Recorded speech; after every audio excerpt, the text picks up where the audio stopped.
Bueno. Entonces, en competencia perfecta, el hecho de que hayan muchos vendedores y muchos compradores implica la atomización de estos en el mercado. Eso significa que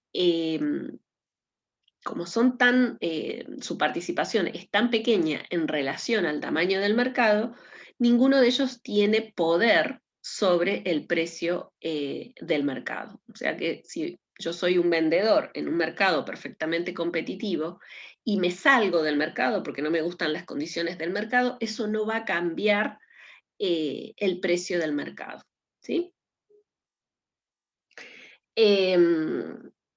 Otra de las características de un mercado de tipo competitivo es que el producto o el servicio que se está vendiendo es homogéneo.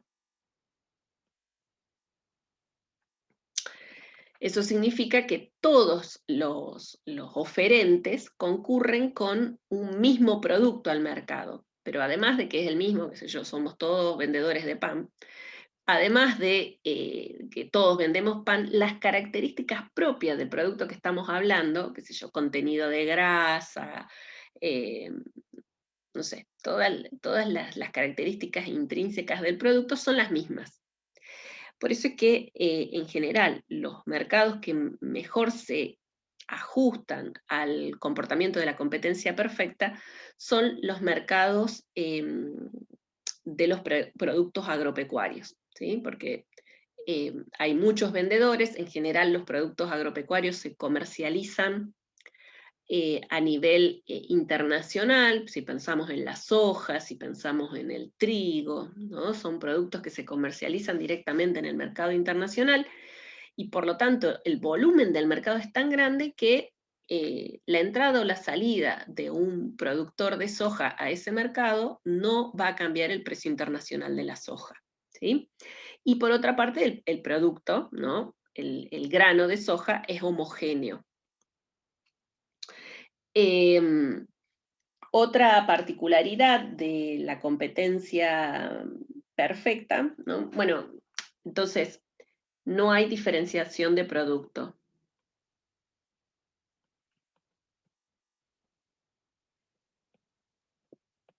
El hecho de que no haya diferenciación de producto anula algunas estrategias que tienen los compradores, como puede ser la publicidad. O sea, si yo soy un productor de manzana, ¿no? Un chacarero de acá, del Alto Valle, que produce manzana, no tiene sentido que genere una campaña publicitaria por mis manzanas, porque todo el mundo sabe que si ofrezco manzana Red Delicious, mi manzana va a ser la misma que la que genera otro productor de esa variedad, ¿sí? Entonces, eh, el hecho de estar frente a un bien homogéneo implica que no hay diferenciación de producto. Bueno, el precio, entonces, ¿no? Acá el precio no puede ser influido por uno de los agentes económicos, o sea, por un comprador o por un vendedor. Eso, el accionar de un agente económico no va a influir en el precio. Em,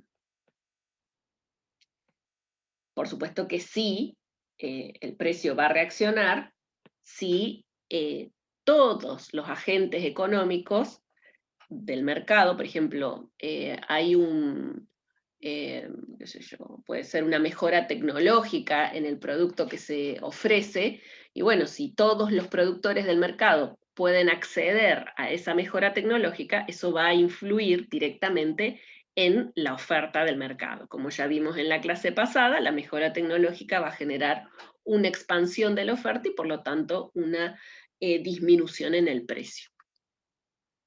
Pero ahí están reaccionando todos en conjunto, ¿sí?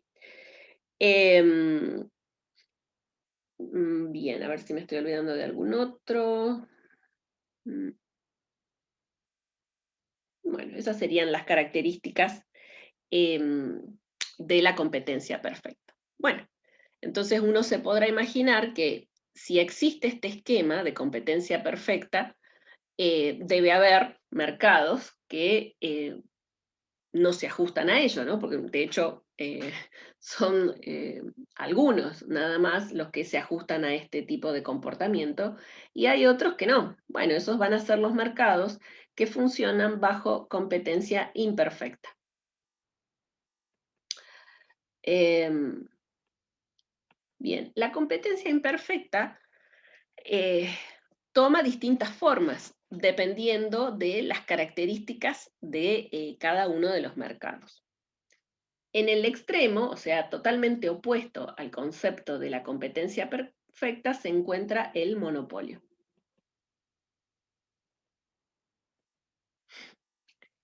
Eh, ¿Cuál es la principal característica del monopolio? Bueno, que hay un solo vendedor. Un solo vendedor del producto. Y si yo tengo un solo vendedor de un determinado producto, se imaginarán que el poder que tiene sobre el precio es total. O sea, puede influir perfectamente sobre el precio del bien que vende. Em, otro, digamos, em, tipo de mercado de competencia imperfecta son los oligopolios. Y de estos hay dos tipos: oligopolio con producto homogéneo y oligopolio con producto no homogéneo o diferenciado.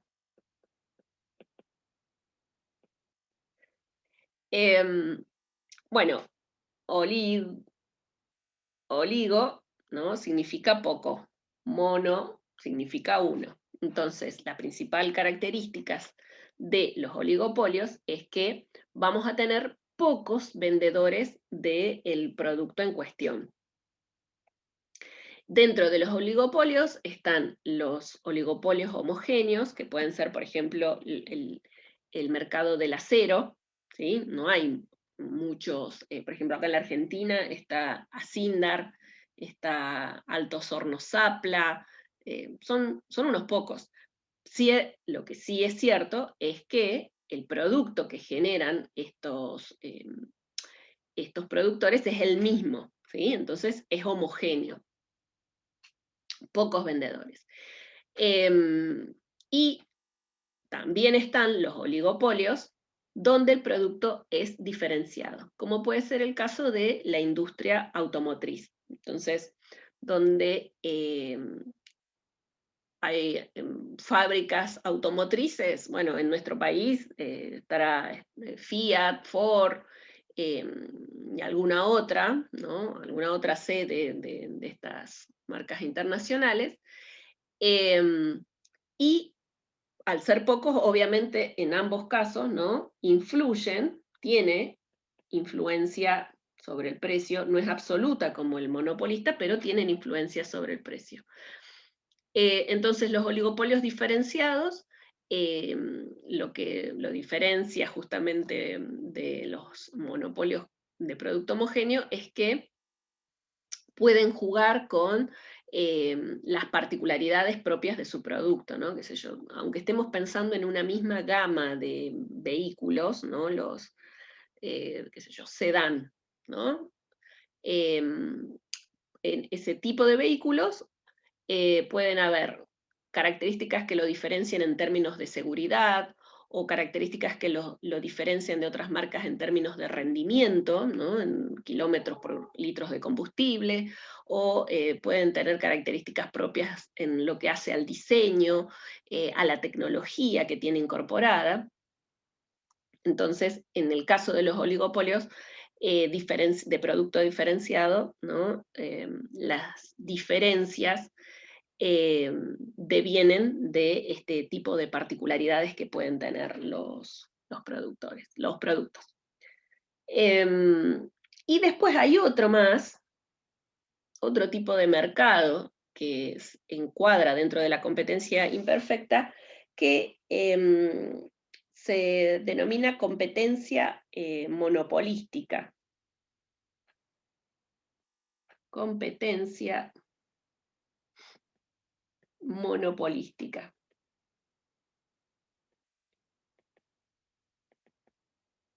Esta en realidad está bastante más cerca de la competencia que los otros dos, ¿sí? Que el monopolio y el oligopolio.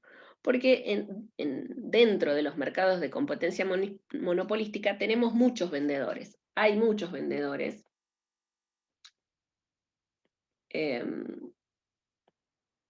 Pero el producto que venden es diferenciado. O sea, el producto es homogéneo. No homogéneo.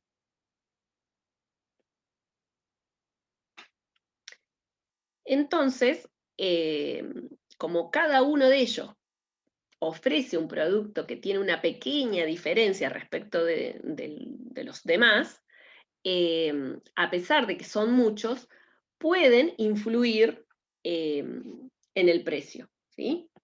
Entonces, en eso se parecen al monopolio, porque pueden influir sobre el precio. Y el rasgo que comparten con la competencia es que son muchos vendedores, de ahí el nombre de competencia monopolística.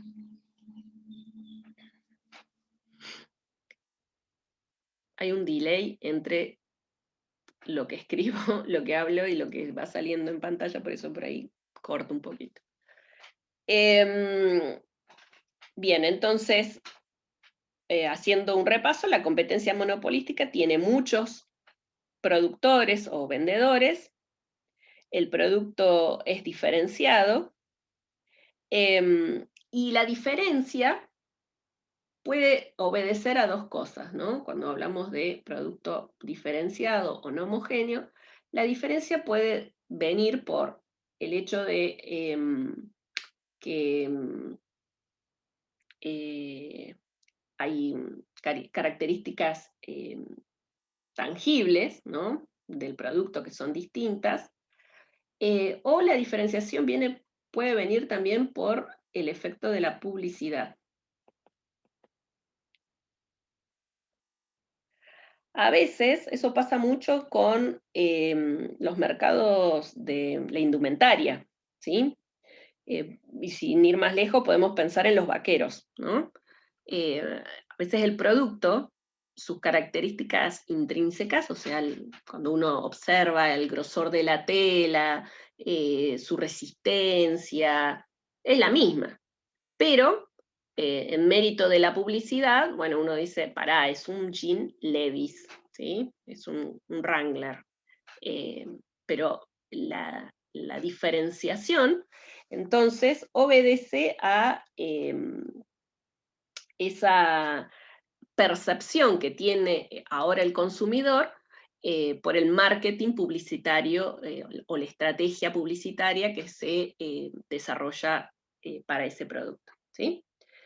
Entonces la diferenciación puede obedecer a que efectivamente son distintos, como el caso de los automóviles, ¿sí? Puede que haya realmente diferenciaciones concretas en el producto, ¿no?, que están dentro de la naturaleza del bien que se vende, del bien o el servicio que se vende, o también puede devenir por este cambio en la percepción de los consumidores producto de la publicidad. Bien, entonces esto nos lleva a reflexionar un poco cuáles son las consecuencias, ¿no?, de el funcionamiento del sistema económico bajo competencia perfecta. No, no es el objetivo de esta materia, que es introductoria, por ahí hacer demasiado desarrollo en los temas de bienestar de la economía, que es toda una materia, se llama economía del bienestar, pero sí vamos a rescatar que hay mucho desarrollo teórico que sostiene que las economías que funcionan bajo libre mercado, o sea, sin intervención del Estado, básicamente, alcanzan niveles de eficiencia y por ende de bienestar altos. Esto a veces tiene sus bemoles, o sea, no siempre va a ocurrir así, porque hay lo que se denominan fallas de mercado. Bueno, una de las fallas del mercado es la presencia de la competencia imperfecta, ¿sí? Porque a veces los mercados se constituye como un monopolio, no por una cuestión de decisión del vendedor, sino por una cuestión de las características propias de ese mercado. Por ejemplo, la distribución de energía eléctrica en una ciudad. En el caso de nuestra ciudad, la energía eléctrica solo está distribuida por CALF. ¿Y por qué tenemos uno solo? ¿Por qué no hay dos? ¿Por qué no hay muchos? Donde entonces los consumidores podamos elegir a quién le compramos la energía. Y porque los costos asociados a la distribución de la energía, que básicamente tiene que ver con el tendido de la red eléctrica a lo largo y a lo ancho de la ciudad, es tan alto que ese nivel de costos solo puede ser cubierto si el que provee el servicio es uno solo, ¿sí? Pero, como dijimos, si yo tengo un solo vendedor, este va a tener poder absoluto sobre el precio. Entonces, el hecho de que se haya constituido este mercado como en el marco de una competencia imperfecta, va a generar una situación que no necesariamente va a ser la mejor para los consumidores, porque por supuesto el monopolista va a tratar de fijar el precio que maximice su bienestar, y ese precio no necesariamente va a ser el que le convenga a los consumidores. Entonces, esa es una situación que justifica la intervención del gobierno para regular el mercado, o sea, para que de alguna manera intervenga y controle. De hecho, CALF no puede fijar libremente el precio de la energía en la ciudad, ¿no? Necesita ser autorizado por el ente de contralor, que en el caso de la ciudad es el Consejo Deliberante. Entonces funciona como regulador de este monopolio.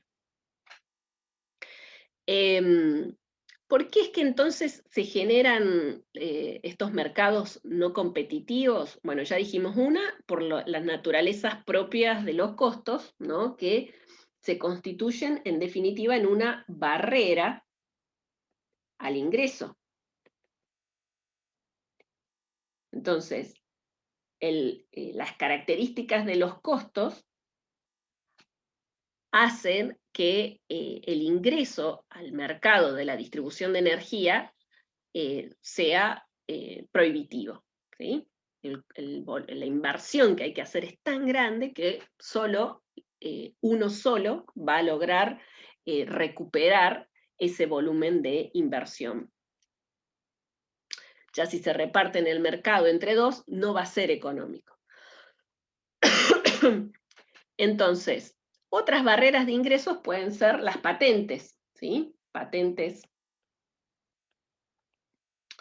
especiales, como se dan en la industria farmacéutica, ¿no? Que, bueno, se descubren determinados, bueno, por ejemplo, la vacuna, ¿no? Sabemos que hay, no sé, son 3, si no me equivoco, 3 tipos de vacunas. Bueno, habrá un laboratorio ruso, un laboratorio chino, el laboratorio inglés. Cada una de ellas distribuyen la vacuna del COVID en base al desarrollo de investigación y tecnología que lo fundamentan. Y tienen una patente que los va a proteger para ser los únicos que abastecen el mercado con esas vacunas por un determinado tiempo. Entonces las patentes se constituyen en una barrera de ingreso. Pueden haber barreras legales, o sea, cuando es el Estado el que impone que sea una sola empresa la que provea el producto o el servicio, como puede ser el ejemplo el transporte público en la ciudad de Neuquén, ¿sí?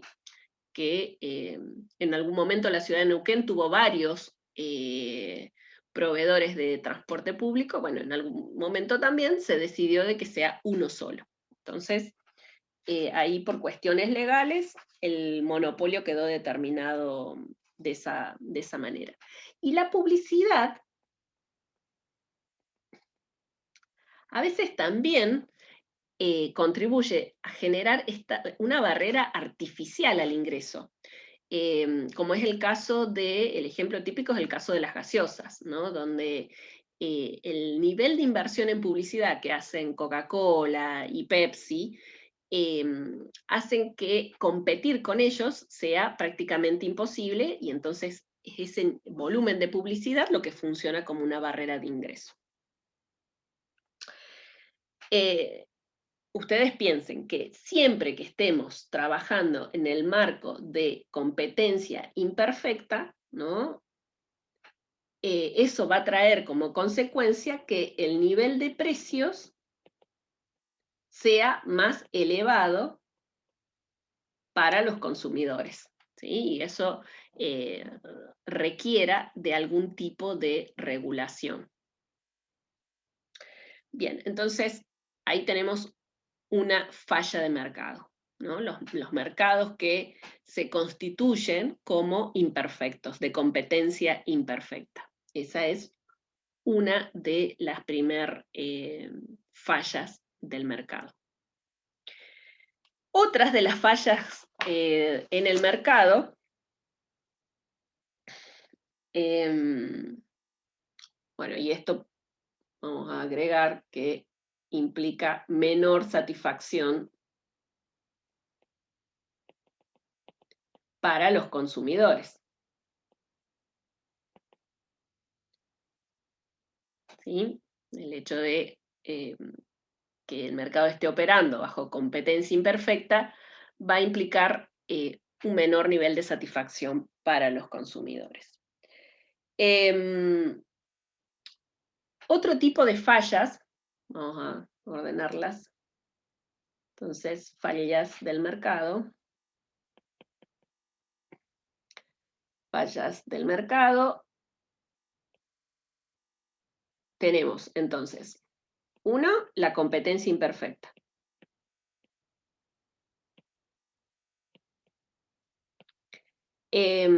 Otro tipo de fallas que puede tener el mercado y que esto lleve a que los resultados del mercado no sean los más deseables para una economía, es la presencia de externalidades.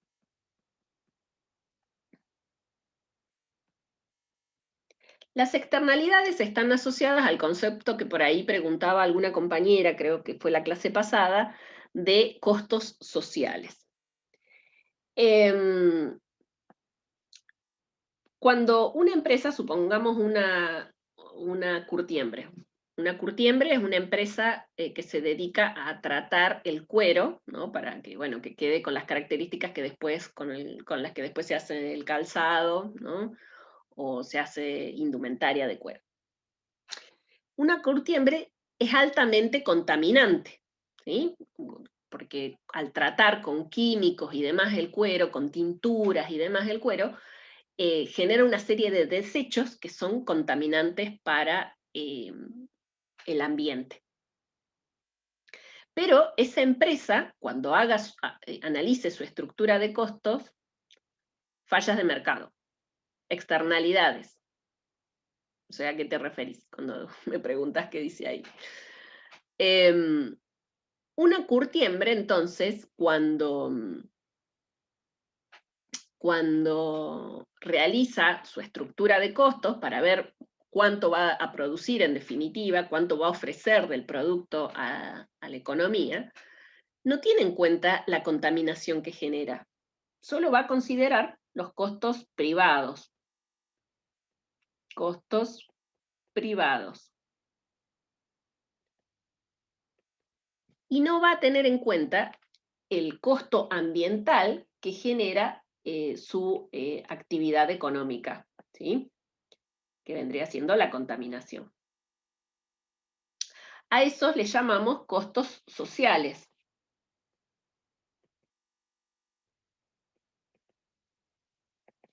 Entonces, si la curtiembre se olvida, ¿no?, de la presencia de estos costos sociales, va a decir, bueno, mis costos no son tan altos como yo me imaginaba, entonces va a ir con una cantidad de producto al mercado, y para dar un ejemplo, de 100. Para dar un ejemplo nada más. Si en realidad incorporara a su estructura de costos los costos sociales, va a decir, no, pará, me sale mucho más caro, no puedo llevar 100 al mercado, iría con una cantidad menor. No sé, 90. ¿Sí? Entonces, la implicancia que tiene esta externalidad, que en este caso es una externalidad negativa, es que en la economía se termina ofreciendo una cantidad mayor de la deseada, porque si en realidad se pudiera internalizar esos costos sociales, se estaría ofreciendo una cantidad menor. Bueno, así como hay externalidades negativas, como es el caso de las actividades contaminantes, también hay algunas externalidades positivas. Las externalidades positivas funcionan parecido, pero en este caso relacionado a los beneficios. Por ejemplo, un apicultor, ¿no? Apicultor son los que crían abejas para producir miel. Entonces, un apicultor va a decir, bueno, mi actividad me deja este volumen de beneficios. Estos serían los beneficios privados del apicultor. Entonces, bueno, como es este el volumen de beneficios que me deja mi actividad, voy a producir de miel 100. ¿Sí? Pero en realidad, la actividad de la apicultura genera otros beneficios a la economía, porque las abejas son polinizadoras. Entonces, por ejemplo, acá en el Alto Valle, para la producción de la fruticultura, vos necesitas la intervención de las abejas que vayan polinizando, porque bueno, acá por ahí el viento te ayuda con la polinización, pero las abejas son los polinizadores naturales, ¿sí? Entonces, en realidad, la actividad de este apicultor está generando un beneficio adicional a la sociedad, ¿no? Está generando un beneficio social que el apicultor no lo está internalizando, o sea, el apicultor no lo tiene en cuenta. Si lo tuviera en cuenta, como el beneficio es mayor, en realidad, si lo tuviera en cuenta, diría, no, si mi beneficio es todo esto, voy a producir una cantidad mayor, no sé, 120. ¿Estamos? Entonces, como los beneficios sociales no pueden ser internalizados, en realidad en esta sociedad se está consumiendo menos del producto en cuestión de lo que se desearía. ¿Se entiende?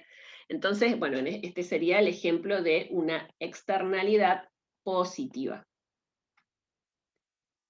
Esa es otra falla del mercado. Entonces, ¿acá qué tendría que hacer el Estado? Bueno, tendría que venir y, no sé, acá cobrar un impuesto a la contaminación, por ejemplo, ¿no? Cosa que, bueno, si me contaminas mucho, te va a salir más caro producir y entonces va a reducir la producción, ¿sí? Y en este caso, bueno, tendría que venir y decirle al apicultor, bueno, yo te voy a subsidiar, ¿no? por la producción de las abejitas, te voy a otorgar un subsidio a tu actividad para que en lugar de ofrecer 100, ofrezcas más. Entonces, son las fallas del mercado las que justifican la intervención del gobierno. Ahora, ojo, porque no todas las actividades generan costos sociales o beneficios sociales, ¿no? Algunas sí y otras no. ¿Y qué más nos queda? Bueno, y la otra falla del mercado, entonces vimos la competencia imperfecta, las externalidades, y otra falla del mercado son los bienes públicos. Bienes públicos.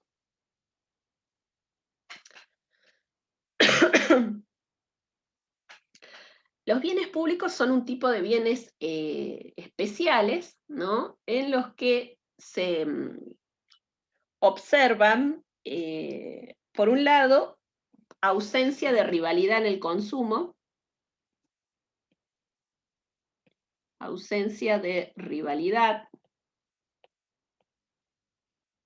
en el consumo. Esto tiene que ver con, por ejemplo, el alumbrado público.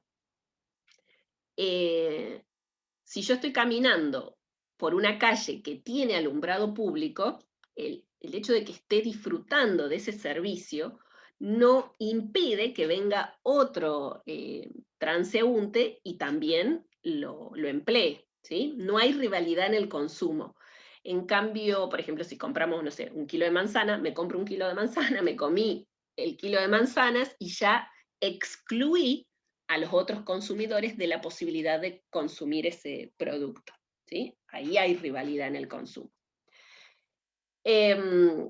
Entonces, los bienes públicos tienen esa particularidad, que no tienen rivalidad en el consumo, o sea, hay ausencia de rivalidad en el consumo, y el otro problema es, se le llama el efecto del parasitismo, o me gusta más decirlo en inglés que en castellano, ¿no? La presencia de free riders o consumidores parásitos. Consumidores parásitos.